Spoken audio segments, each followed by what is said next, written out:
നമ്മൾ എങ്ങനെ CPR കൊടുക്കും എന്നാണ് പഠിക്കാൻ പോകുന്നത്. ഓക്കെ, നമുക്ക് വീഡിയോ നോക്കാം.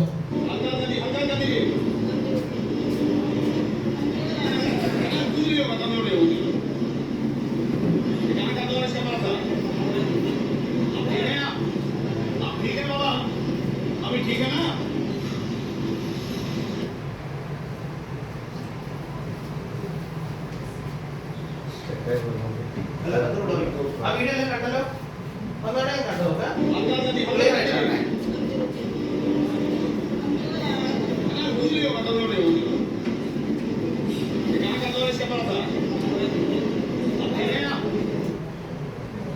അവിടെ സംഭവിച്ചത് ഒരു മനുഷ്യൻ ട്രെയിനിൽ വെച്ച് പ്രത്യേകിച്ച് ഒരു അസ്വസ്ഥത ഉണ്ടായപ്പോൾ അവിടുത്തെ CPR കൊടുക്കുന്നതാണ്. നിങ്ങൾ എല്ലാവരും പേഷ്യന്റിനെ കണ്ടു, ആ CPR കൊടുക്കുന്നത് കണ്ടു.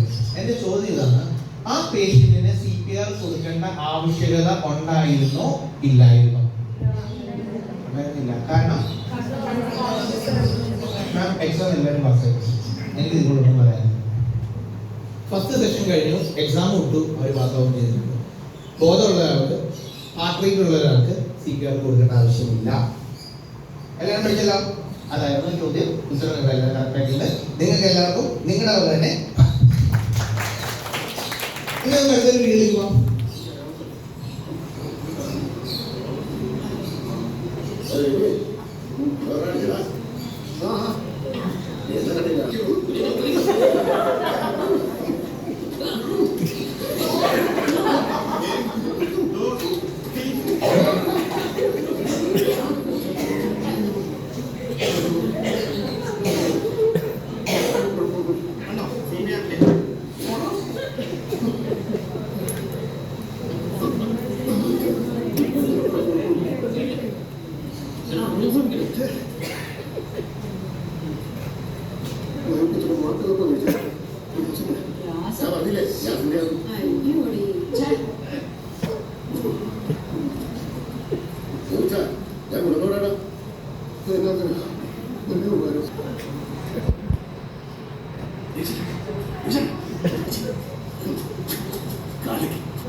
ഏത് സിനിമ?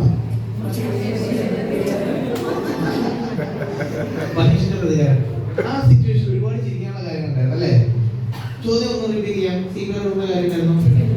ഹാർട്ടിലേക്ക് വരുമ്പോൾ CPR കൊടുക്കണം. ഈ തെറ്റിദ്ധാരണ നമ്മുടെ ഇടയിലെ സാധാരണക്കാർക്കുണ്ടായിരുന്നു. ഹാർട്ട് അറ്റാക്ക് വരുമ്പോൾ CPR കൊടുക്കണമോ എന്ന്. രണ്ടാമത്തേത്, ഇനി നിങ്ങൾ ഫേസ് ചെയ്യാൻ പോകുന്ന ഒരു സിറ്റുവേഷൻ ആണ് അതിൽ കാണിച്ചത്. ഒരു പേഷ്യന്റ് അടുത്തേക്ക് ചെല്ലുമ്പോൾ ആദ്യം പറഞ്ഞു വെള്ളം കൊടുക്കാം. അപ്പോൾ വേറെ പറയുമ്പോൾ വെള്ളം കൊടുക്കണ്ട. അതിനെ കുറിച്ച് ചോദിച്ചേക്കാം, അന്നൊരു ചായ എടുക്കുന്നു. നമുക്ക് ചിരിക്കാനുണ്ട്, പക്ഷെ ഇതേ സിറ്റുവേഷൻ തന്നെയായിരിക്കും നിങ്ങൾ നടുറോട്ടിലൊരു പേഷ്യനെ കാണുമ്പോൾ. ഒരുപാട് ആൾക്കാരുണ്ടാവും, പല കമന്റ്സും വരും. എന്തായി ചെയ്യണേ? നടുറോട്ടിൽ വെച്ചാണ് ഇത് ചെയ്യുന്നത്, ഇങ്ങനെയാണോ ചെയ്യേണ്ടത്, നിങ്ങൾ ചെയ്യുന്നത് തെറ്റല്ലേ? പല കമന്റ്സും ഉണ്ടാവും. നമുക്കറിയോ ആ വന്നിരിക്കുന്ന ആൾ ട്രെയിനിലാണല്ലോ? ഇല്ല. പക്ഷെ നമുക്കറിയോ, നമുക്കൊരു ഐഡിയ ഉണ്ടോ? നമ്മൾ ചെയ്യുന്നത് ശരിയാന്ന് ഉറപ്പുണ്ടെങ്കിൽ നമുക്ക് ചെയ്യുന്നതിന് കുഴപ്പമുണ്ടാവും. അങ്ങനെയല്ലേ നമ്മുടെ സ്റ്റുഡൻസിനെ പഠിക്കുന്നത്. നിങ്ങൾ ചെയ്യുന്നത് ശരിയാണെന്നുണ്ടെങ്കിൽ മുമ്പോട്ട് പോകും. ആൾക്ക് കാർഡിയാക് അറസ്റ്റ് അല്ല എങ്കിൽ നമ്മൾ CPR കൊടുത്തു കഴിഞ്ഞാൽ ആള് പടിയായി പോകും. നല്ല ചോദ്യം. കാർഡിയാക് അറസ്റ്റ് അല്ലെങ്കിൽ CPR കൊടുത്തു കഴിഞ്ഞാൽ പ്രശ്നമുണ്ടോ? ഒറ്റ പ്രോബ്ലമേ ഉള്ളൂ സാർ. നമ്മൾ കാർഡിയാക് അറസ്റ്റ് ആണോ അല്ലയോ എന്ന് തിരിച്ചറിയുന്നത് പൾസ് ചെക്ക് ചെയ്തു. പൾസ് ചെക്ക് ചെയ്തപ്പോൾ പൾസ് ഉണ്ട്, CPR കൊടുക്കുന്ന കാര്യമില്ലല്ലോ. പൾസ് ഇല്ല, CPR കൊടുക്കണമല്ലോ. മൂന്നാമത്തെ സിറ്റുവേഷൻ ആണ് സാർ പറഞ്ഞത്. ഒരു കൺഫ്യൂസ്ഡ് ആണ്, പൾസ് ഉണ്ടോ ഇല്ലേ, ഭയങ്കര ബുദ്ധിമുട്ടാണ്. എന്ത് ചെയ്യും? CPR കൊടുത്ത് ഫസ്റ്റ് ചെക്കിൽ പേഷ്യന്റ് റെസ്പോൺസ് ചെയ്യും. കാരണം എന്താ? നിങ്ങളുടെ വാരിയലിന്റെയും നിങ്ങളുടെ നട്ടലിന്റെ ഇടയിൽ വെച്ച് നമ്മൾ കമ്പൾസ് ചെയ്യുന്നുണ്ട്. നല്ല വേദന ഉണ്ടാവും, പേഷ്യന്റ് റെസ്പോണ്ട് ചെയ്താൽ പിന്നെ CPR കൊടുക്കണം. കണ്ടല്ലോ, അവിടെ സ്റ്റോപ്പ് ചെയ്യും. ക്ലിയർ ആയോ? അല്ല, ഇതുപോലെ തെറ്റിദ്ധരിക്കപ്പെട്ട് കൊടുത്താൽ എന്താണ് പ്രശ്നം? കോംപ്ലിക്കേഷൻസ് ഉണ്ടാവും. എന്ന് വെച്ചാൽ CPR കൊടുക്കുമ്പോൾ ഉണ്ടാകുന്ന കോംപ്ലിക്കേഷൻ എന്താണോ അതെല്ലാം ഉണ്ടാവും. അതിലേക്ക് നമ്മൾ വരും. ഇപ്പൊ ക്ലിയർ ആയില്ലേ? കൊടുക്കേണ്ട കാര്യമുണ്ടോ ഇവിടെ? ഇല്ല. അപ്പൊ അത് റോങ് ട്രീറ്റ്മെന്റ് ആണ്. ഇനി അതിന്റെ കോംപ്ലിക്കേഷൻസ് നമ്മൾ വരും. ഓക്കെ, അപ്പൊ എന്താണ് CPR? CPR എന്ന് പറഞ്ഞാൽ എക്സ്റ്റേണൽ കാർഡിയാക് കംപ്രഷൻ ആണ്. പുറത്ത് വെച്ച് ഹാർട്ടിനെ നമ്മൾ സ്ക്യൂസ് ചെയ്യുക, കംപ്രസ് ചെയ്യുക. ഓക്കെ, ഈ കംപ്രഷൻ നടക്കുമ്പോൾ കുറച്ച് കാര്യങ്ങൾ നമ്മൾ ശ്രദ്ധിക്കണം. ഫസ്റ്റ് തിങ്, ഈ പേഷ്യന്റിനെ ഒരു ഹാർഡ് സർഫസിൽ കിടത്തണം. പേഷ്യന്റ് ഒരു നല്ല സ്പോഞ്ച് പോലെയുള്ള ഒരു സ്പ്രിംഗ് മാട്രസിലാണ് കിടക്കുന്നത് വിചാരിക്കും. പേഷ്യന്റിനെ നമ്മൾ കംപ്രസ് ചെയ്ത് കഴിഞ്ഞാൽ പേഷ്യന്റിന്റെ ഹാർട്ടാണ് കംപ്രസ് ആവുന്നത്, സ്പ്രിംഗ് ആണ് കംപ്രസ് ആവുന്നത്. എന്ത് ചെയ്യുക? പേഷ്യന്റ് നേരെ വലിയ താഴത്തേക്ക് റോഡിലാണെങ്കിൽ റോഡിൽ തന്നെ ഹാർഡ് സർഫസിൽ വെച്ച് വേണം കംപ്രഷൻ കൊടുക്കാനായിട്ട്. സൈറ്റ്, നമ്മൾ എവിടെയാണ് CPR കൊടുക്കേണ്ടത്? നമ്മൾ ഒരു ഡിസ്കഷൻ കഴിഞ്ഞു. റൈറ്റ് സൈഡിലാണോ ലെഫ്റ്റ് സൈഡിലാണോ ഹാർട്ട്, നടുക്കാണോ ഹാർട്ട്? എക്സ്റേ എടുത്ത് നോക്കാൻ പറ്റുമോ പേഷ്യന്റിന് CPR കൊടുക്കുന്നതിന് മുമ്പ്? ഇല്ല. എവിടെ നമ്മൾ കംപ്രഷൻ കൊടുക്കണ്ടേ? സജഷൻസ് സെന്റർ ആയിരിക്കണം, റൈറ്റ് സൈഡിൽ കൊടുക്കണം, ലെഫ്റ്റ് സൈഡിൽ കൊടുക്കണം, ലെഫ്റ്റ് സൈഡിൽ കൊടുക്കണം, സെന്ററിൽ കൊടുക്കണം. പിന്നെ ചെസ്റ്റിനാണ് കംപ്രഷൻ കൊടുക്കുന്നത് എന്നുള്ള കാര്യത്തിൽ എല്ലാവർക്കും ഡൗട്ട് ഒന്നുമില്ലല്ലോ. ബാക്കിയുള്ള അല്ലേ നമുക്ക് ഈ കാണുന്നതാണ് നമ്മുടെ റിബ് കേജ് അഥവാ വാരിയലിന്റെ കൂട്ടങ്ങൾ. ഇതില്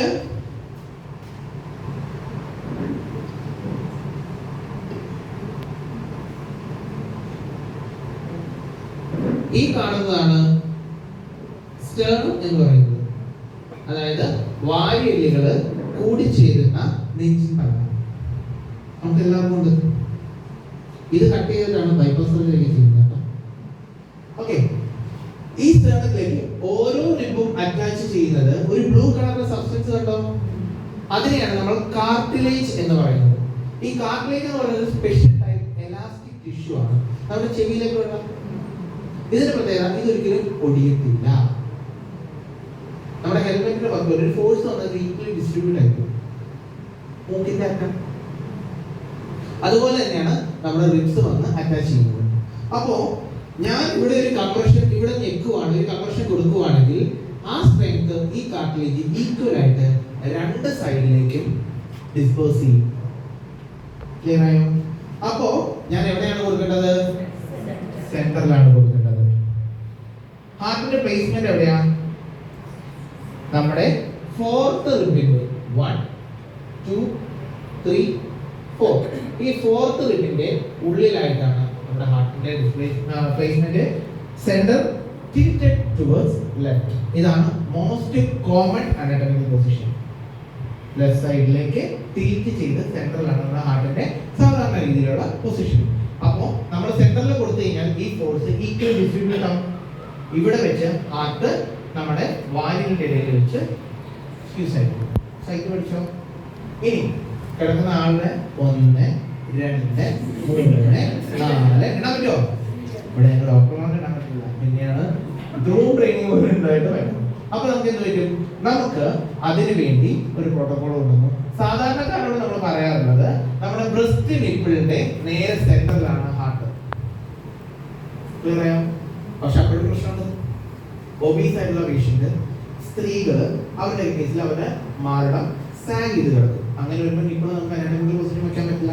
അപ്പൊ കുറെ കൂടെ എഡ്യൂക്കേറ്റഡ് ആയിട്ടുള്ള ഇതുപോലത്തെ സ്റ്റാഫിനോട്, എഞ്ചിനീയേഴ്സ്, ടീച്ചേഴ്സ്, ഇവരോടെല്ലാം നമ്മൾ പറയാറുള്ളത് നമ്മുടെ കൂമ്പ് കണ്ടുപിടിക്കുക. നമ്മുടെ എല്ലാവരുടെയും വാരിയല് രണ്ടായിട്ട് ഡിവൈഡ് ചെയ്യുന്ന ഈ ഒരു ഭാഗം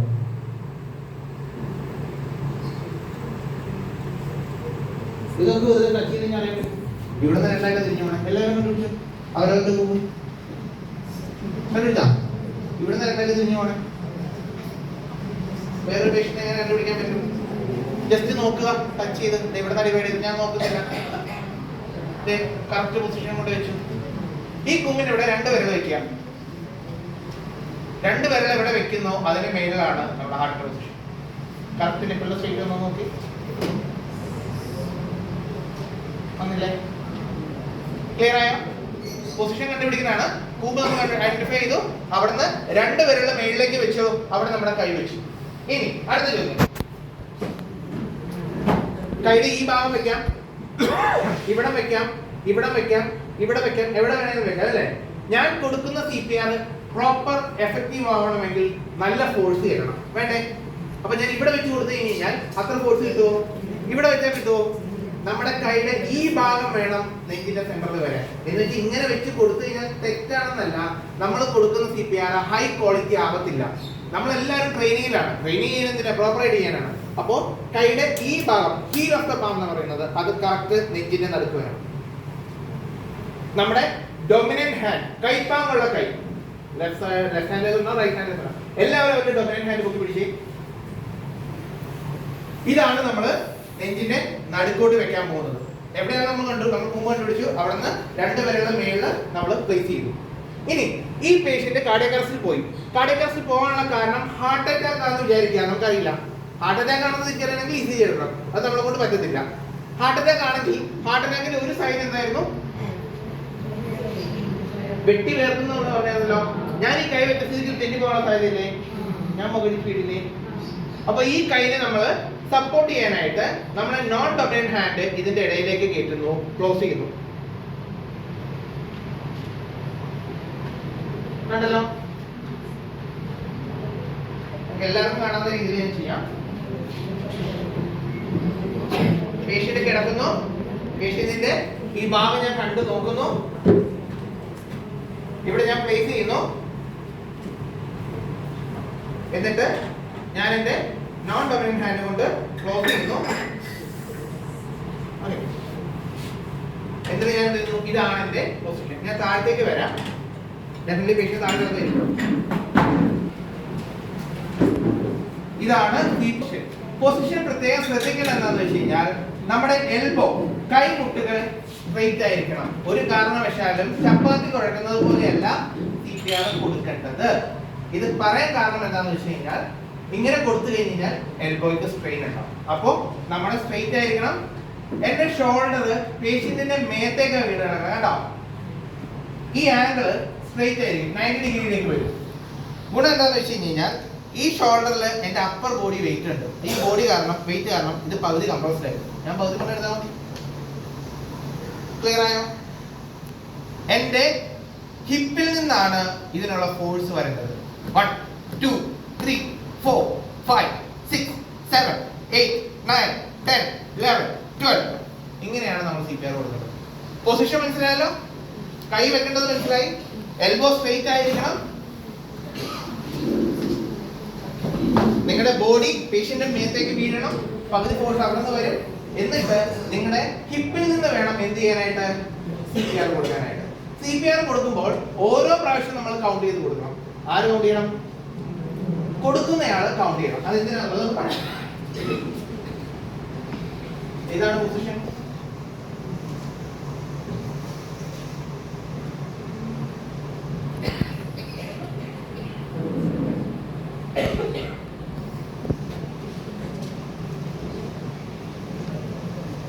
പൊസിഷൻ കണ്ടോ?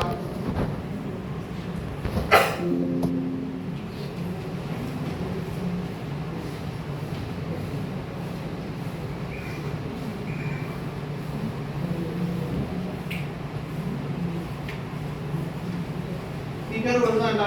ആളുടെ എൽബോ ശ്രദ്ധിച്ച് സ്ട്രെയിറ്റ് ആണ്. ആളുടെ കൈ 2 ഇന്റർലോക്ക് ചെയ്തിട്ട് കൈയുടെ കീലാണ് കറക്റ്റ് ചെസ്റ്റിൽ വന്നിരിക്കുന്നത്. ആളുടെ ഷോൾഡർ നേരെ പേഷ്യന്റിന്റെ മേത്തേക്ക് ചാഞ്ഞ് നിൽക്കുന്നുണ്ടോ? ഇതാണ് CPR കൊടുക്കേണ്ട പൊസിഷൻ. കൈ പിടിച്ചേക്കുന്ന രീതി. ഇനി അവിടെ എന്താ സംഭവിക്കുന്നത്? നമ്മൾ ഹാർട്ട് എന്ന് പറയുന്ന ഹോളോ സബ്സ്റ്റൻസ് ആണ്. ഈ ഹോളോ സബ്സ്റ്റൻസ് നമ്മൾ സ്ക്യൂസ് ചെയ്യും, ഞെക്കും. ഹാർട്ടിലെ ബ്ലഡ് എങ്ങോട്ട് പോകുന്ന പറഞ്ഞേ, ബ്രെയിനിലേക്ക് പോകും. ഇത് ഞെങ്ങിയിരിക്കുന്ന ഹാർട്ടിനെ വീണ്ടും ഞെക്കിയെല്ലാം കിട്ടുമോ? ഇല്ല. അപ്പൊ ഇത് എന്ത് ചെയ്യണം? ഇതിനെ നമ്മൾ റിലാക്സ് ചെയ്യണം. നമ്മൾ ഞെക്കി കൂട്ടിക്കൊണ്ടിരുന്നു കഴിഞ്ഞാൽ ഒരു ഗുണമില്ല. നമ്മൾ ഞെക്കുന്നത് പോലെ തന്നെ റിലീസും ചെയ്യണം. റിലീസ് ചെയ്യുമ്പോൾ ഹാർട്ട് റിലാക്സ് ചെയ്യും, പ്രഷർ വ്യത്യാസം വരും. നേരെ ബോഡിയിൽ നിന്നുള്ള ബ്ലഡ് എന്ത് ചെയ്യും? വീണ്ടും ഹാർട്ടിലേക്ക് വരും. അടുത്ത കംപ്രഷനിൽ വീണ്ടും ഞെക്കും, ബ്ലഡ് കയറും. സോ കംപ്രഷനും വേണം, ഡീകംപ്രഷനും വേണം. അതാണ് അടുത്ത ഇമ്പോർട്ടൻറ്റ്. 5 കാര്യങ്ങളാണ് ഇമ്പോർട്ടന്റ് ആയിട്ടുള്ളത്. ഒന്ന്, സൈറ്റ്. നമ്മൾ വളരെ ഇമ്പോർട്ടന്റ് ആയിട്ട് സൈറ്റ് എവിടെയാണെന്ന് കണ്ടുപിടിച്ചു. സൈറ്റ് എവിടെ കൊടുക്കണം നമ്മൾ പഠിച്ചു, എങ്ങനെ കൊടുക്കണം എന്ന് പറഞ്ഞു, പൊസിഷനും പഠിച്ചു, ഇല്ലേ? അടുത്തത് റേറ്റ്. റേറ്റിന്റെ ഇമ്പോർട്ടൻസ് എന്താണെന്ന് വെച്ച് കഴിഞ്ഞാൽ ഞാൻ ഇവിടെ സംസാരിച്ചുകൊണ്ടിരിക്കുന്നുണ്ട്. ആവറേജ് ഒരാളുടെ ഹാർട്ട് റേറ്റ് എത്രയാണ്? 72. ഒരാളുടെ ഹാർട്ട് റേഞ്ച് എത്രയാണ്? എത്ര മുതൽ എത്ര ഇതുവരെ ഒരു മിനിറ്റിൽ ഇടിക്കാം. അപ്പൊ എന്റെ 72 ആണെന്ന് വിചാരിക്കാം, മാമിന്റെ 72 ആയിരിക്കുമോ? നിർബന്ധമില്ല. മാമിന് എത്രയായിരിക്കാം? അപ്പൊ നമ്മളൊരു റേഞ്ച് എടുക്കുന്നത്. എത്രയാണ് റേഞ്ച്? 60 to 100 ആണ് ഒരു ആവറേജ് പേഴ്സണില് ഒരു മിനിറ്റില് ഹാർട്ട് ഇടിക്കുന്ന ബീറ്റ് എന്ന് പറയുന്നത്. ഒരു മിനിറ്റില് 60 to 100 ബീറ്റ്സ് ആണ് പറയുന്നത്. ഈ പേഷ്യന്റ് ഇപ്പൊ ഫോർ എക്സാമ്പിൾ ഞാൻ ഇവിടെ സംസാരിച്ചുകൊണ്ടിരിക്കുമ്പോൾ എന്റെ ഹാർട്ട് റേറ്റ് എത്രയാണെന്ന് അറിയത്തില്ല. ഒരു റേഞ്ച് എടുക്കുവാണെങ്കിൽ 60 to 100 അടിച്ചുകൊണ്ടിരിക്കുന്നു. പെട്ടെന്ന് ഞാൻ ഇവിടെ കുഴഞ്ഞു വീഴുന്നു, എനിക്ക് കാർഡിയക് അറസ്റ്റ് സംഭവിക്കുന്നു. എന്റെ ഹാർട്ട് സ്റ്റോപ്പ് ആയി. എന്റെ ബ്രെയിനിലേക്ക് 100 ബീറ്റ്സ് പെർ മിനിറ്റ് എന്ന രീതിയിൽ ബ്ലഡ് കിട്ടിക്കൊണ്ടിരുന്ന എന്റെ ബ്രെയിനിന് പെട്ടെന്ന് ഷട്ട് ഡൗൺ ആവരുതെങ്കിൽ അതേ രീതിയിൽ തന്നെ ബ്ലഡ് കിട്ടണ്ടേ? പക്ഷെ ഞാനിവിടെ സംസാരിച്ചുകൊണ്ടിരിക്കുമ്പോൾ നിങ്ങൾക്ക് ആർക്കെങ്കിലും അറിയുമോ? ഇല്ല. ഇനി എന്റെ ഹാർട്ട് പമ്പ് ചെയ്യുന്ന അതേ അളവിൽ നിങ്ങൾ CPR കൊടുക്കുമ്പോൾ പമ്പ് ചെയ്യുമോ? ഇല്ല. അതുകൊണ്ട് നമ്മൾ ആ ഹാർട്ട് റേറ്റ് കുറച്ചൊന്ന് കൂട്ടുവാണ്. 120 കംപ്രഷൻ ഇൻ എ മിനിറ്റ്. ഒരു മിനിറ്റിൽ 120 കംപ്രഷൻ ആണ് നമ്മൾ കൊടുക്കേണ്ടത്. 120 കംപ്രഷൻ നമ്മൾ ഒരു മിനിറ്റിൽ കൊടുക്കണം. അപ്പൊ ഒരു സെക്കൻഡിൽ എത്ര കംപ്രഷൻ കൊടുക്കണം? 2 കംപ്രഷൻ ഇൻ എ സെക്കൻഡ്. അതാണ് റേറ്റ്. ഇനി ഡെപ്ത്. നമ്മുടെ ഹാർട്ടിനെ സ്ക്യൂസ് ചെയ്യാന്ന് പറഞ്ഞു. ഈ ഹാർട്ടിനെ സ്ക്യൂസ് ചെയ്യണമെങ്കിൽ എത്ര ആഴത്തിൽ നമ്മൾ CPR കൊടുക്കണം? അതാണ് അടുത്ത ഇമ്പോർട്ടന്റ് ആയിട്ടുള്ള കാര്യം. നമ്മൾ either 2 ഇഞ്ച് അഥവാ 5 സെന്റിമീറ്റർ ഡെപ്തിൽ വേണം നമ്മൾ അഡൽട്സിന് മുതിർന്നവർക്ക് CPR കൊടുക്കാൻ ചെയ്യേണ്ട ഫോഴ്സ്. അത്രയും പ്രഷറിൽ കൊടുത്താലാണ് നമ്മൾ കൊടുക്കുന്ന CPR പ്രോപ്പർ ആവുന്നത്. ക്ലിയർ ആയോ? അപ്പോൾ റേറ്റ് എത്രയാണ്? 120, ഡെപ്ത് 5 സെന്റിമീറ്റർ അഥവാ 2 ഇഞ്ചസ്. റിലീസ് ചെയ്യണം. ഞാൻ പറഞ്ഞു കംപ്രസ് ചെയ്താൽ മാത്രം കംപ്രസ് ചെയ്യണം. വെന്റിലേഷൻ, അതാണ് അടുത്ത ടോപ്പിക്. വേരിയേഷൻ ഉണ്ട് ചൈൽഡിൽ. ഓക്കെ, അടുത്ത വെന്റിലേഷൻ. അതായത് ഈ പേഷ്യന്റ് കുഴഞ്ഞു വീഴുന്നതിന് മുമ്പ് വരെ ശ്വാസം എടുത്തോണ്ടിരുന്ന അല്ലെ? അപ്പൊ അയാളുടെ ഓക്സിജൻ ലെവല് കുറച്ച് ഉണ്ട് അയാളുടെ ബ്ലഡില്. ഈ ബ്ലഡാണ് നമ്മൾ അടിച്ചു കയറ്റിക്കൊണ്ടിരിക്കുന്നത്. 2 പ്രാവശ്യം ഒന്ന് പമ്പ് ചെയ്ത് കഴിയുമ്പോൾ എന്ത് പ്രശ്നം ഉണ്ടാവും? ഈ ഓക്സിജനേറ്റഡ് ബ്ലഡ് ആയി ഉള്ള ഓക്സിജൻ മൊത്തം ബ്രെയിൻ യൂസ് ചെയ്തു. അപ്പോഴാണ് നമ്മൾ ചെയ്യുന്നത്, നമ്മൾ കൃത്രിമ ശ്വാസം കൊടുക്കേണ്ടത്. കൃത്രിമ ശ്വാസം കൊടുക്കുന്നതിന് ഒരു പ്രത്യേക രീതിയുണ്ട്. പക്ഷേ ഈ കോവിഡിന് ശേഷവും പിന്നെ നമ്മുടെ നാട്ടിൽ കൃത്രിമ ശ്വാസം കൊടുക്കാനുള്ള ബുദ്ധിമുട്ടുകളൊക്കെ കാരണം കേസുകൾ അറ്റൻഡ് ചെയ്യേണ്ടി വന്നപ്പോൾ AH കൊണ്ടുവന്ന വേറൊരു പ്രോട്ടോകോളാണ് COLS, calls compression only life support. അതായത് ബ്ലഡിൽ എങ്ങനെ വന്നാലും ഓക്സിജൻ ഉണ്ടാകും. നിങ്ങൾ കൊടുക്കുന്ന CPRന്റെ കംപ്രഷൻ കാരണം പ്രഷർ ഇൻഡ്യൂസ് ചെയ്ത് ലങ്സിൽ ഓട്ടോമാറ്റിക് വെന്റിലേഷൻ നടക്കും. അപ്പോൾ നമുക്ക് കൃത്രിമ ശ്വാസം കൊടുത്തില്ലെങ്കിലും കംപ്രഷൻ മാത്രമായിട്ട് കണ്ടിന്യൂ ചെയ്യാം എന്നൊരു പ്രോട്ടോകോൾ ആണ്. ഒറ്റ ചോദ്യം, ഈ വീട് കിടക്കുന്നത് എന്റെ അപ്പനോ എന്റെ അമ്മയോ എന്റെ പ്രിയപ്പെട്ട ഭാര്യയോ അല്ലെങ്കിൽ എന്റെ മകളോ എന്റെ മകനോ ചേട്ടനോ ചേച്ചിയോ അനിയനോ ആണ്. ഞാൻ ബ്രീത്ത് കൊടുക്കുമോ? നിങ്ങൾ കൊടുക്കുമോ? എത്ര നേരം കൊടുക്കും? CPR എത്ര നേരം കൊടുക്കും? എത്ര നേരം കൊടുക്കണം? ഞാൻ പറഞ്ഞു എത്ര നേരം, എത്ര സമയം? പൾസ് വരുന്നവരെ കൊടുക്കണമെന്ന് മാം പറഞ്ഞു. പൾസ് വരുന്നവരെ കൊടുക്കാൻ പറ്റില്ല. പിന്നെ ഞാൻ കുറെ നേരം കൊടുക്കുന്ന പനിയാണ്. പൾസ് കിട്ടുന്നില്ല. 108 ആംബുലൻസ് ആംബുലൻസ് വരുന്നവരെ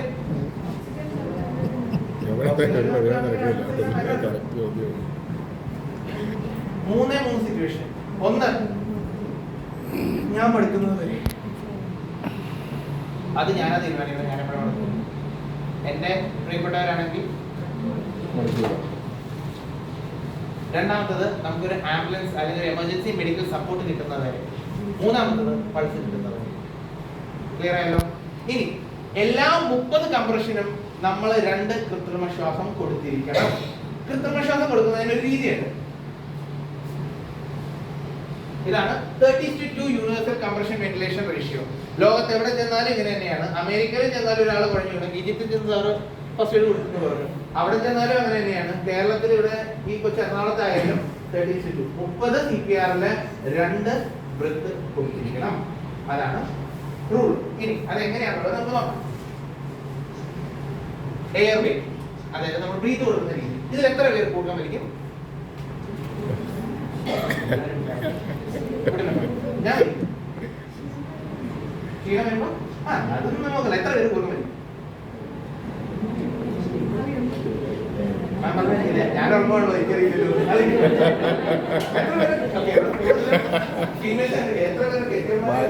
അത് ചോദിക്കുന്ന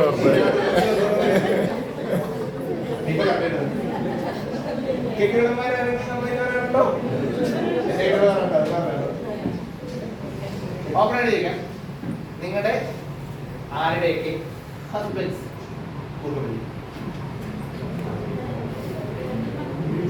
ഒരു ചോദ്യം ഞാൻ ചോദിക്കാം, നിങ്ങൾ ഒബ്സർവ് ചെയ്തതെന്ന് എനിക്കറിയില്ല. മദ്യപിച്ച് കിടക്കുന്ന ദിവസം കൂർക്കം വലി കൂടും.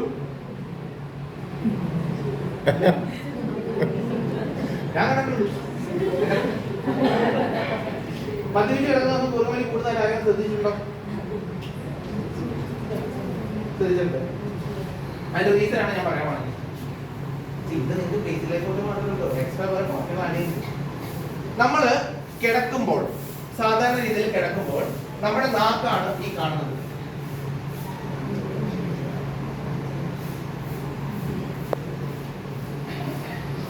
ഈ കാണുന്നതാണ് നമ്മുടെ നാക്ക്. നാക്ക് എന്ന് പറയുന്നത് ഒരു മസിലാണ്. ഈ മസിലിന്റെ അറ്റാച്ച്മെന്റ് ഇവിടെയാണ്, നമ്മുടെ ഈ ഭാഗത്താണ്. നമ്മൾ കിടക്കുമ്പോ ഈ മസിലിന് ഒരു പ്രത്യേകത ഉണ്ട്. ഈ മസിലിന് എല്ലില്ല, നാക്കിലില്ല. ഈ മസില് എങ്ങോട്ടാണോ ഗ്രാവിറ്റേഷൻ ഫോഴ്സ് വരുന്നത് അങ്ങോട്ട് വീണു പോകും.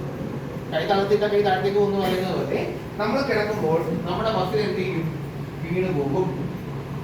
അത് വന്ന് വീണു പോകുന്നത് നമ്മുടെ ശ്വാസക്കുഴല് വരുന്ന ഭാഗത്താണ്.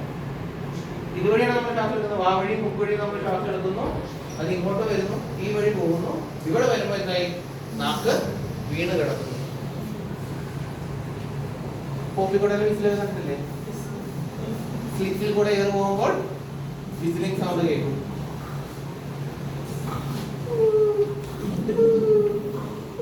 മനസ്സിലായോ? ഇതാണ് കൂർക്കം വലിയുടെ കാരണം. മദ്യപിക്കുമ്പോൾ എന്താ സംഭവിക്കുന്നത്? നമ്മുടെ മസിൽ ടോൺ എല്ലാം ഭയങ്കരമായിട്ട് വീക്കാവും, വീണു ഇല്ലേ? അപ്പോ നാക്ക് എന്ന് പറയുന്ന മസിലിന് വെയിറ്റ് കൂടും, കുറെ കൂടെ താഴത്തേക്ക് പോകും. അതാണ് മദ്യപിക്കുമ്പോൾ കൂടുതലായിട്ട് കൂർക്കം വലിക്കാനുള്ള റീസൺ വരുന്നത്. കൂർക്കം വലിയുടെ കാരണം മനസ്സിലായോ? ഞങ്ങൾ പാവപ്പെട്ടവരാ, വേണമെന്ന് വെച്ച് ഉപയോഗിക്കുന്നതല്ല, വലിച്ചു പോകുന്നതാണ്.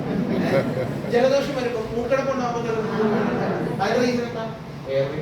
നമ്മുടെ മൂക്കടപ്പായി, അതിൽ കൂടെ കാറ്റ് പോകുമ്പോഴത്തേക്കും ചെയ്തു. ഓപ്പിക്കാരും വിസിലുണ്ടാക്കിയപ്പോഴത്തേക്ക് അടിപൊളി. നമ്മളൊന്ന് കൂർക്കം വലിച്ചപ്പോ നമുക്ക് എന്ത് ചെയ്യാൻ പറ്റും? ഈ കാർഡിയക് അറസ്റ്റ് കിടക്കുന്ന പേഷ്യന്റ് വീണ് കിടക്കുവാണ് അല്ലെ? ആളുടെ മസിൽ ടോൺ വീക്കാണ് അല്ലെ? നാക്കകത്തേക്ക് പോവാം. ഞാൻ മൂക്ക് പൊത്തിപ്പിടിച്ച് വായിലൂടെ ശ്വാസം കൊടുക്കും. ഞാൻ ഇതിൽ കൂടെ ശ്വാസം കൊടുക്കും. അത് ഇങ്ങനെ പോവാതെ ഈ ഗ്യാപ്പിൽ കൂടെ തിരിച്ച് മൂക്കി കൂടെ പൊത്തിപ്പിടിക്കും. അപ്പൊ എന്ത് ചെയ്യണം? മൂക്ക് രണ്ടും പൊത്തിപ്പിടിക്കണം. വാ വെച്ച് ക്ലോസ് ചെയ്യണം. എന്നിട്ട് തലയൊന്ന് പൊക്കി പിടിക്കുക. തല പൊക്കി പിടിക്കുമ്പോൾ എന്ത് പറ്റും? നാക്ക് മേലേക്ക് പോകും. കൂർക്കം വലിച്ചുകൊണ്ടിരിക്കുമ്പോൾ തല ഒന്ന് പൊക്കി പിടിച്ചാൽ മതി. അടി കെട്ടാതെ സൂക്ഷിക്കണം. ഞാൻ ഉത്തരവാദിയില്ല. അല്ലെങ്കിൽ ചെയ്യാനൊരു കാര്യം, ഒന്ന് സൈഡ് തിരിച്ചു നോക്കുക. സൈഡിൽ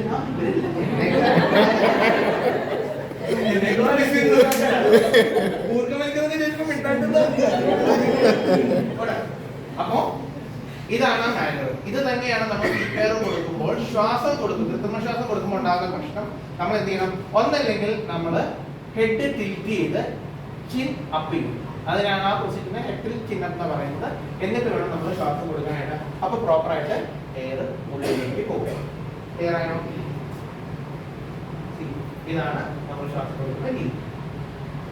എത്ര ശ്വാസം കൊടുക്കണം നമ്മള്? 30 കംപ്രഷന് 2 ശ്വാസം. എങ്ങനെ കൊടുക്കും? മൂക്ക് പൊത്തി പിടിക്കുക, ഈ കൈ കൊണ്ട് ഹെഡ് ടിൽറ്റ് ചെയ്യുക, ചിൻ ലിഫ്റ്റ് ചെയ്യുക. 1 2.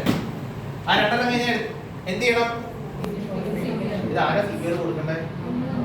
നമ്മൾ കൊടുക്കണം. ആരാ കൃത്യമായിട്ട് കൊടുക്കണ്ടേ? നമ്മൾ ഹെൽപ്പിന് വിളിച്ചിട്ടില്ലേ? പ്രിൻസിമാം കൊടുത്തില്ലേ? ഞാൻ 30 കംപ്രഷൻ കൊടുക്കുമ്പോൾ റിൻസിമാം ബ്രെത്ത് കൊടുക്കാൻ റെഡി ആണെങ്കിൽ ഞാൻ 25 നിന്നുമ്പോൾ മാം എന്ത് ചെയ്യും?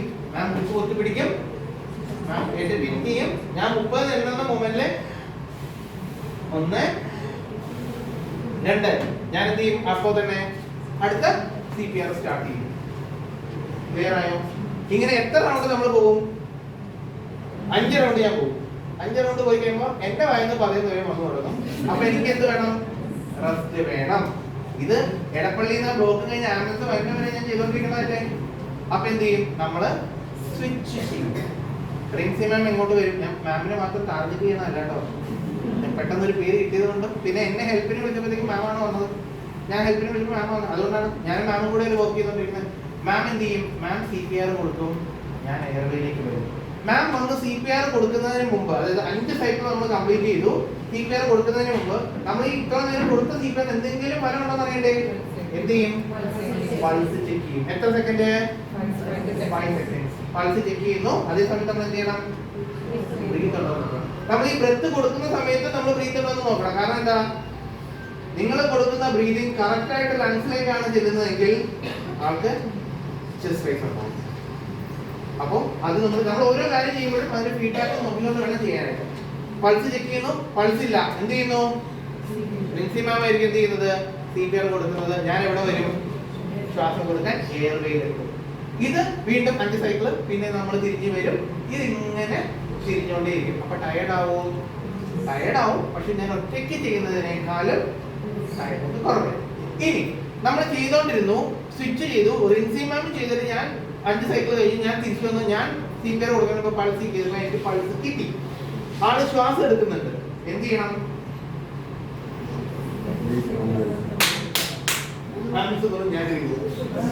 ആണോ? ഈ പേഷ്യന്റ് എന്താണ് കാർഡിയക് അറസ്റ്റ് പോയെന്ന് നമുക്കറിയോ? മൂലകാരണം കണ്ടുപിടിച്ചിട്ടുണ്ടോ? ട്രീറ്റ് ചെയ്തിട്ടുണ്ടോ? ഇതേ പേഷ്യന്റ് ഇനി കാർഡിയക് അറസ്റ്റ് പോയിക്കൂടെ? ആംബുലൻസ് വരുന്നത് വരെ നമ്മൾ അവിടെ നിൽക്കണം, ഇടയ്ക്കിടയ്ക്ക് പൾസ് ചെക്ക് ചെയ്തുകൊണ്ടിരിക്കണം. ഈ പേഷ്യന്റിന് റെസ്പോൺസ് ഉണ്ടാവുമോ? ഉണ്ടാവുന്നില്ല. നമ്മൾ തട്ടി നോക്കുമ്പോൾ അപ്പോഴും റെസ്പോൺസ് ഉണ്ടാവില്ല. പക്ഷെ അടുത്ത സ്റ്റെപ്പ് എന്താ? പൾസ് ചെയ്യുമ്പോൾ പൾസ് ഉണ്ട്. എന്ത് ചെയ്യണം പറഞ്ഞ പൾസ് ഉണ്ടെങ്കിൽ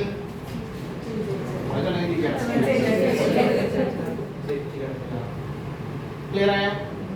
ഇതാണ് ഇനിയുള്ളത്. കുറച്ച് 2-3 കാര്യങ്ങളാണുള്ളത്. ഒന്നെന്ന് പറയുന്നത് CPR കുട്ടികൾ കൊടുക്കുമ്പോൾ സാറ് ചോദിച്ചതുപോലെ സെയിം മെത്തേഡ് തന്നെയാണ്. കുട്ടികളിലേക്ക് വരുമ്പോൾ നമ്മൾ 2 കൈ യൂസ് ചെയ്യില്ല, 1 കൈയിലെ കംപ്രഷൻ കൊടുക്കുള്ളൂ. ഇൻഫൻസ് 1 വയസ്സിന് താഴെയുള്ള കുട്ടികൾ കൊടുക്കുമ്പോൾ നമ്മൾ 2 വിരൽ വെച്ച്, അല്ലെങ്കിൽ നമ്മൾ എൻസർക്കിൾ എന്ന് പറയും, കുട്ടിയുടെ കൈ നേരെ നടുക്കെത്തിച്ചിട്ട് ഈ 2 തള്ള വിരൽ കൊണ്ടാണ് നമ്മൾ കംപ്രഷൻ കൊടുക്കുന്നത്. പിന്നെ ഉണ്ടാകുന്ന ഒരു ഇമ്പോർട്ടന്റ് ടോപ്പിക്കാണ് ചോക്കിംഗ്. ഇതും കൂടെ കംപ്ലീറ്റ് ചെയ്ത് നമ്മുടെ തിയറി കംപ്ലീറ്റ് ചെയ്യണം. ചോക്കിംഗ് എന്താണ്? ചോക്കിംഗ് തൊണ്ടയിലേക്ക് നമ്മൾ കഴിക്കുന്ന ഏതെങ്കിലും ഭക്ഷണമോ ഏതെങ്കിലും ഫോർവേഡിൽ നിന്ന് തൊണ്ട മൊത്തമായിട്ട് അടങ്ങി കഴിഞ്ഞാൽ അതിന് പറയുന്ന പേരാണ് ചോക്കിംഗ് എന്നത്. എന്താണ് ചോക്കിങ്ങിന്റെ സൈൻ? ചോക്കില്ല, ബ്രീത്തില്ല,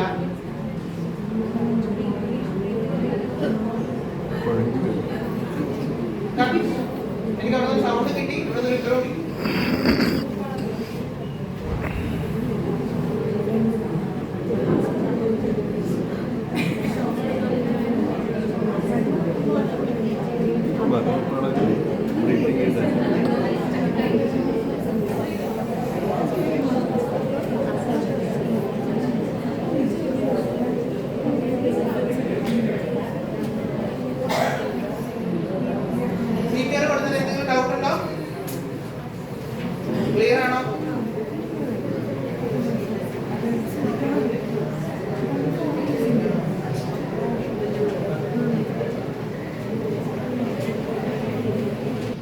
പറഞ്ഞു ശ്വാസകോശം പൂർണ്ണമായിട്ടും തടസ്സപ്പെട്ടിരിക്കുകയാണ്.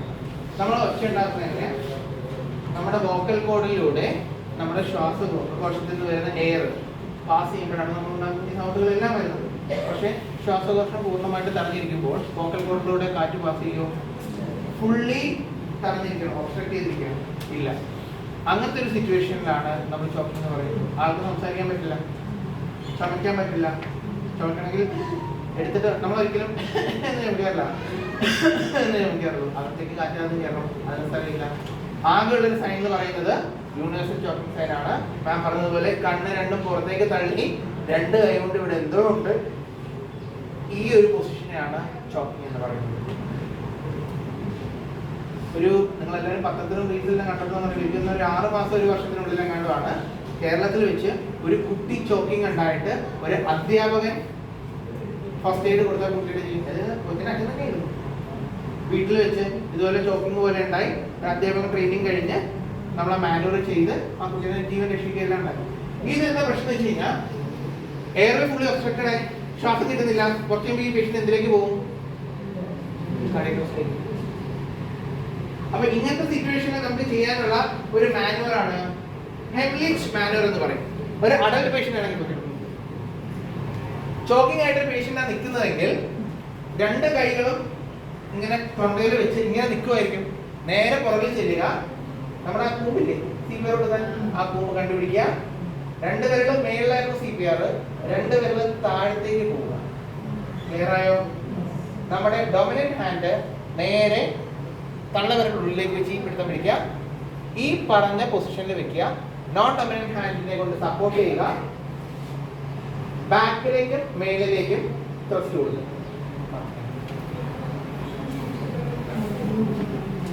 നമ്മൾ ഡൊമിനന്റ് ഹാൻഡ് കൊണ്ട് വെക്കുക, നോൺ ഡൊമിനന്റ് ഹാൻഡ് കൊണ്ട് ഹോൾഡ് ചെയ്യുക, ബാക്കിലേക്കും മേളിലേക്കും ആയിട്ട് 1 2 3 4 5 ത്രസ്റ്റ് കൊടുക്കുക. ഈ ത്രസ്റ്റ് കൊടുക്കുമ്പോൾ നമ്മുടെ ഇവിടെ ഒരു ഡയഫ്രം എന്ന് പറഞ്ഞ സാധനമുണ്ട്. ഈ ഡയഫ്രം അനങ്ങും. നമ്മുടെ മറ്റേ ലങ്സിന്റെ ബലൂണൊക്കെ വെച്ച് നമ്മൾ എക്സിബിഷൻ ഉണ്ടാകാറില്ലേ, ഈ ഭാഗത്തെ പ്രഷർ കൂടും. ഇത് വായിക്കൂടെ പുറത്തേക്ക് പോകും. പോയില്ലെങ്കിൽ നമുക്ക് കാണാൻ പറ്റും. നമ്മൾ നോക്കുക, 5 എണ്ണം കൊടുത്തു കഴിയുമ്പോഴത്തേക്കും 5 എണ്ണം കൊടുത്തിട്ട് എന്തെങ്കിലും കാണുന്നുണ്ട് കൈക്ക് എടുക്കാൻ പറ്റുന്നുണ്ടെങ്കിൽ എടുക്കാം, ഇല്ലെങ്കിൽ എടുക്കരുത്. എന്ത് ചെയ്യാം? 5 പ്രാവശ്യം കൊടുക്കുക. ഇതാണ് അഡൽട്ടിന്റെ കേസിൽ. നമുക്ക് വരാൻ പോകുന്നത് കുട്ടികളുടെ കേസിലാണ്. കുട്ടി ഇതേ സൈസ് മുട്ടുകുത്തി നിൽക്കുക, വട്ടം പിടിക്കുക, കൊടുക്കുക. കൈക്കുഞ്ഞുങ്ങൾക്ക് വന്നു കഴിഞ്ഞാൽ ചെറിയ വ്യത്യാസമുണ്ട്. നമ്മൾ ഇരിക്കണം, നമ്മൾ ഇരുന്നിട്ട് കൊച്ചിന്റെ വായുടെ ഇടയില് നമ്മൾ 2 വിരലുകൾ ഇടുക. കൊച്ചിന്റെ കാല് നമ്മുടെ ഈ കാലിന്റെ 2 സൈഡിലേക്കായിട്ട് വെക്കുക. ഇങ്ങനെയായിട്ട് പൊസിഷൻ കാണാൻ പറ്റുന്നുണ്ട്. എല്ലാവരും പൊസിഷൻ കാണാൻ പറ്റാതെ എണീക്കുന്നോ? അതായത് കൊച്ചുങ്ങളുടെ കാര്യത്തില് പീഡിയാട്രിക് ഇല്ല, 2 കാലും ഇങ്ങോട്ട് വെച്ചേക്കുക. ഈ തൊടയുടെ ഇങ്ങോട്ടൊരു കാലും ഇങ്ങോട്ടൊരു കാലും, അപ്പൊ കൊച്ചു അങ്ങോട്ടും ഇങ്ങോട്ടും പോകത്തില്ല. ഈ കൈ കൊണ്ട് ഈ വാ ഇങ്ങനെ നമ്മൾ ഹോൾഡ് ചെയ്ത് വെച്ചേക്കുക. കൊച്ചിന്റെ മുതുകില് ആഞ്ഞ് ശക്തിയായിട്ട്, എനിക്കറിയാം ബുദ്ധിമുട്ടുണ്ടാവും നമ്മുടെ കൊച്ചിനാണെങ്കിൽ കൊടുക്കാൻ, പക്ഷെ ആഞ്ഞ് ശക്തിയായിട്ട് കൈ കൊണ്ട് 1 2 3 4 5 പ്രാവശ്യം നമ്മൾ ബീറ്റ് ചെയ്യുക. കൊച്ചിന്റെ തലയിൽ പിടിക്കുക, ഈ കാലിലേക്ക് നമ്മൾ മടത്തി കിടത്തുക. എന്നിട്ട് 2 വിരൽ കൊണ്ട് 1 2 3 4 5 വായിലേക്ക് നോക്കുക. വായിൽ എന്തെങ്കിലും ഉണ്ട്, എടുത്ത് കളയാൻ പറ്റുന്നുണ്ടെങ്കിൽ കൈ എടുത്ത് കളയാം. എടുത്ത് കളയാൻ പറ്റുന്നുണ്ടെങ്കിൽ എന്ത് ചെയ്യുക? വീണ്ടും ഇതേ പൊസിഷനിലേക്ക് തിരിച്ചു കൊണ്ടുവരിക. 5 പ്രാവശ്യം മുറുക്കെ തന്നെ ത്രസ്റ്റ് ചെയ്യുക, അത് പുറത്തേക്ക് പോകുന്നത് വരെ. ചെയ്യുന്നതിന്റെ ഇടയ്ക്ക് പെട്ടെന്ന് അൺറെസ്പോൺസീവ് ആയി കുഴഞ്ഞു വീണു, എന്ത് ചെയ്യും? ചേട്ടാ റെസ്പോൺസ് ഉണ്ടോ ചെക്ക് ചെയ്യുക, പൾസ് ഉണ്ടോ ചെക്ക് ചെയ്യുക, ബ്രീത്ത് ചെയ്യുന്നുണ്ടോ ചെക്ക് ചെയ്യുക. ഒന്നുമില്ലെങ്കിൽ എന്ത് ചെയ്യണം? CPR സ്റ്റാർട്ട് ചെയ്യുക. ഇത്രേ ഉള്ളൂ ചോക്കിങ് ചെയ്യാനാണ്. ക്ലിയർ ആയോ? കുറച്ച് ചോദ്യങ്ങൾ ഉത്തരങ്ങൾ നിങ്ങൾ പറയുക. ഞാൻ CPR കൊടുക്കാണ്ടിരുന്നപ്പോൾ വാരിയിൽ ഒടിയെന്ന് ഒച്ച കിട്ടും. ഞാൻ CPR കണ്ടിന്യൂ ചെയ്യണോ നിർത്തണം? നിർത്തണം. കാരണം ശ്വാസകോശത്തിൽ കുത്തി കയറില്ലേ? കയറില്ലേ? ഞാൻ നിർത്തി കഴിഞ്ഞാൽ വെച്ചു. കാർഡിയാക് അറസ്റ്റിൽ കിടക്കുന്ന പേഷ്യന്റിനെ ജീവൻ രക്ഷിക്കാൻ വേണ്ടി ഞാൻ CPR കൊടുത്തോണ്ടിരുന്നപ്പോ വാരിയിൽ ഒടിഞ്ഞു. ഞാൻ നിർത്തി കഴിഞ്ഞാൽ ആളെ വെച്ചു പോവോ? CPR നിർത്തി കഴിഞ്ഞാൽ ആളെ വെച്ചു പോവില്ലയോ?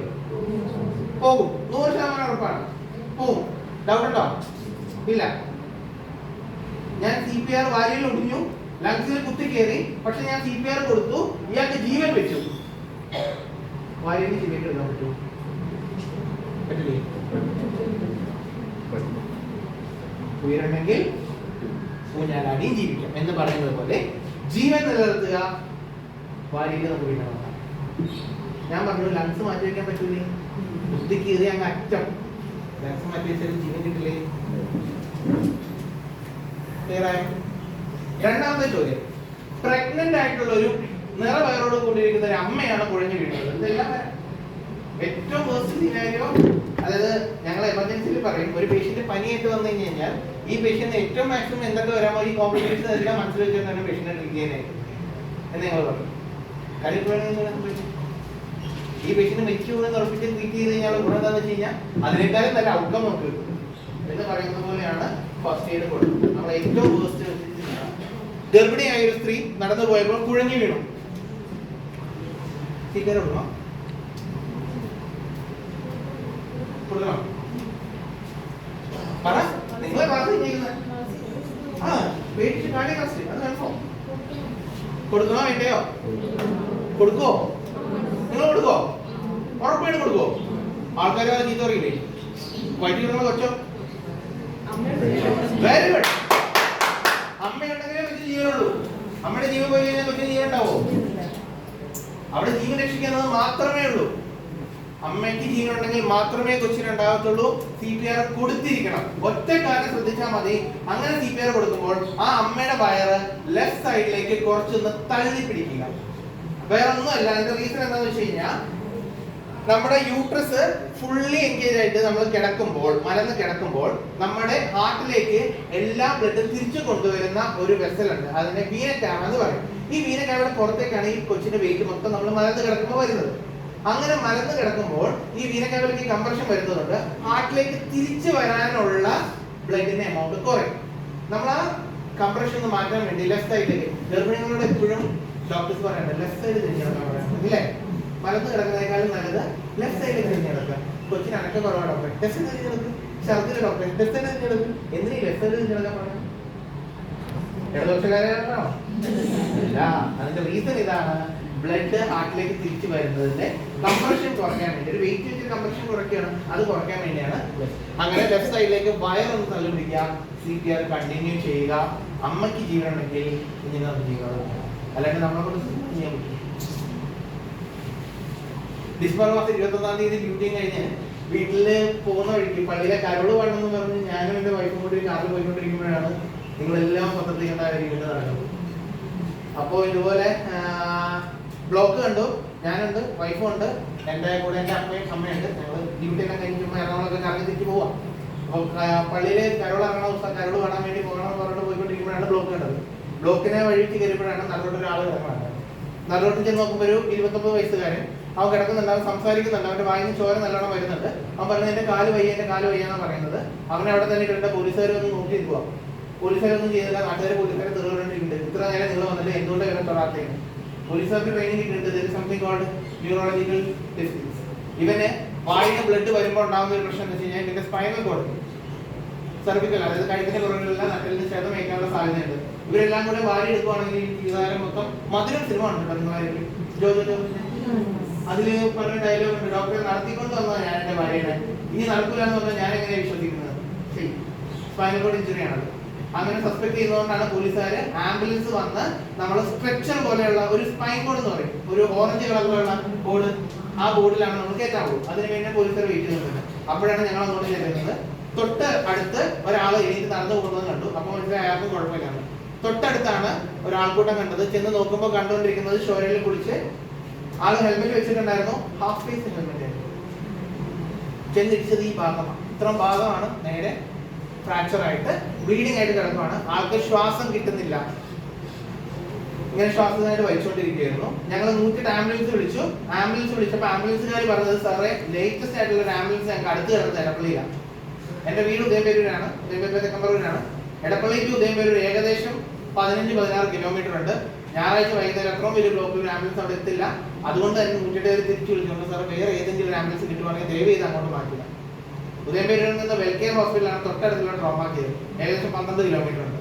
അതുവരെ പേഷ്യന്റ് എത്തില്ല എന്ന് കണ്ടു. എന്റെ കൂടെ ഉണ്ടായിരുന്നത് കോട്ടയം മെഡിക്കൽ കോളേജിലെ കാർഡിയോളജിസ്റ്റ് സർജൻ ഡോക്ടർ മനൂപാണ്. ഞങ്ങളൊന്നും ഒരു പരിധിയില്ല, അവിടെ വെച്ചാൽ പരിചയപ്പെടുന്നത്.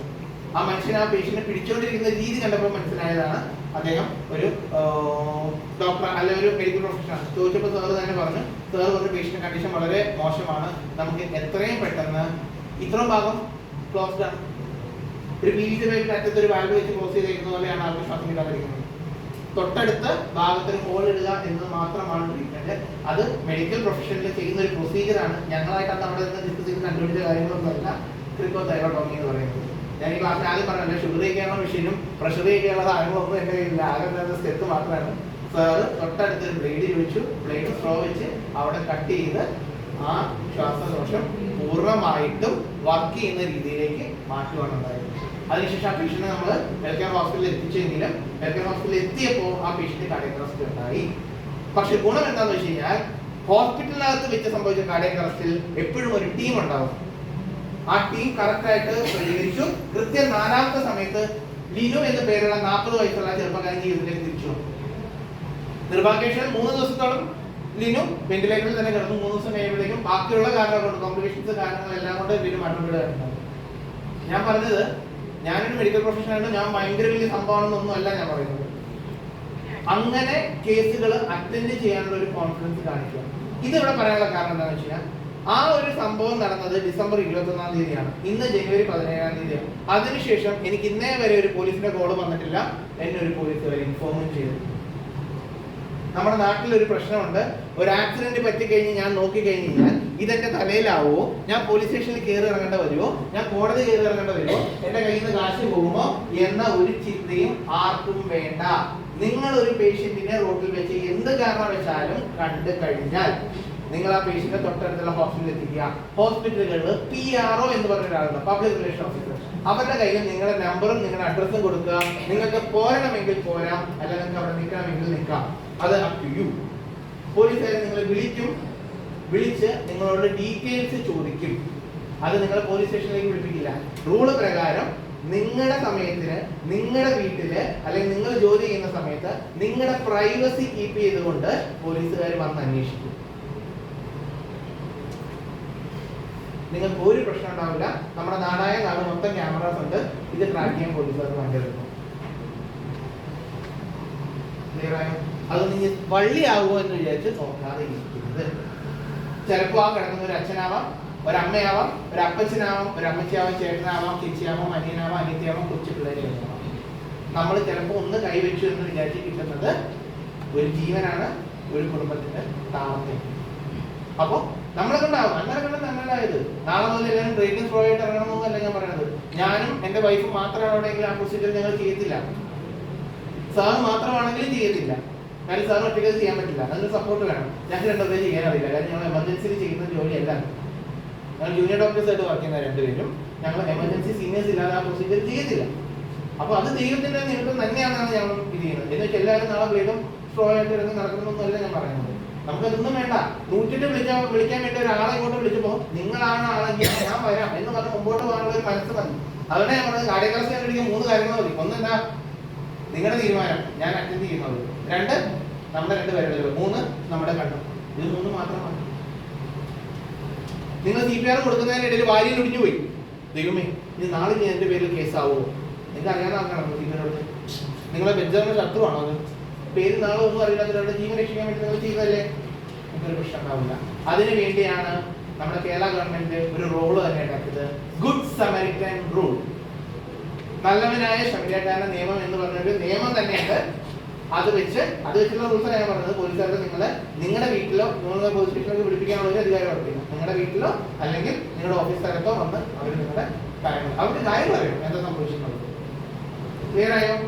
ഇത്രയുമാണ് ഇന്നത്തെ തിയറി ക്ലാസ്സിൽ മെയിനായിട്ടുള്ളത്. സാർ എന്നോട് ജസ്റ്റ് ഫീമെയിലിനെ പറ്റി പറയാൻ പറഞ്ഞത് ഡോക്ടർ ദിദിയാണ്, പക്ഷേ വൈഫ് ഹോസ്പിറ്റൽ അഡ്മിറ്റ് ആയതുകൊണ്ട് വരാത്തത്. ജസ്റ്റ് കുറച്ച് കാര്യങ്ങൾ ഞാൻ ജസ്റ്റ് ഒന്ന് പറഞ്ഞു. ബോറടിക്കുന്നുണ്ടോ? വിശക്കുന്നുണ്ടോ? ടൈം കൺഫ്യൂസ് ചെയ്യാനുള്ള കുഴപ്പമില്ലല്ലോ. ജസ്റ്റ് ഡിസ്കസ് ചെയ്യാൻ പോകുന്നത് ബ്രസ്റ്റ് ക്യാൻസറിന്റെ സയൻസിനെ പറ്റിയാണ്.